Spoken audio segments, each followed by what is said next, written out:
A single incendiary device was enough. A cable bridge at a major urban railway hub in Berlin was attacked recently.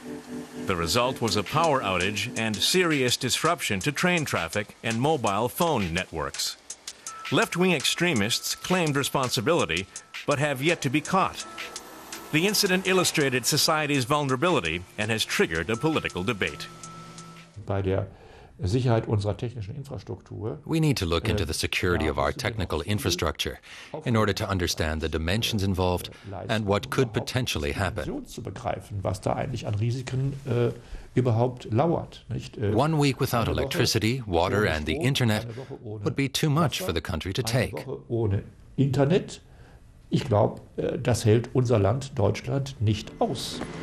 In modern society, personal transportation and communications are crucial. Going shopping, doing business, or calling for rapid help in an emergency. All these things are dependent on one thing: electricity. People are taking a look at this dependency. Thomas Petermann is one of them. Here at the Office for Technology Assessment at the German Parliament in Berlin, experts simulated a simultaneous power cut in several regional states. The experiment showed how ill-prepared the country is. After just a few days, there would be chaos nationwide and colossal financial losses. Even the civil protection authorities wouldn't be able to do what's actually required of them, which is to maintain continuous communication with the public in order to bolster confidence and prevent panic. What we need to do is think about how crisis communications can work without electricity. Until now, power outages have been bearable. The physical damage tends to be only local and temporary. But with society increasingly dependent on interconnectivity, the network itself can potentially be the biggest danger.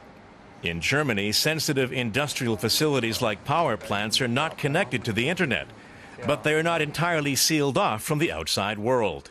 Security experts see a risk of attacks on electricity grids because their maintenance and supervision makes them impossible to seal off. They claim that both the government and big business have lost sight of exactly how many things are connected with each other or the internet. There are also indirect connections, like me bringing a maintenance laptop into a closed section of a power station that isn't connected to the internet. When I take it back to my office and plug it into the internet, it's like a bridge where I can enter with an online attack. Interior Minister Hans-Peter Friedrich has recognized the dangers, and the government has expanded its online crime task force. Next week, it will be launching a national cyber defense center, bringing together police, intelligence agencies, and the military.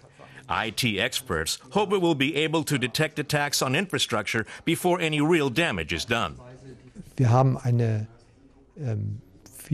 We have a range of weak points, which are increasingly affecting control systems used in critical infrastructure. We've already seen 50 control systemic weak points of this type since the start of the year. That means the risk to critical infrastructure has grown. The problem is that around 80% of the electricity grids and facilities in Germany are in private hands. The government only has limited power to lay down what security measures they should take. And the operators have only limited liability, up to a maximum of 40 million euros. The problem is that it's a very high cost factor for the power plant owners, incorporating security, decreasing connectivity. It all means employing more staff, and that's something they won't do voluntarily.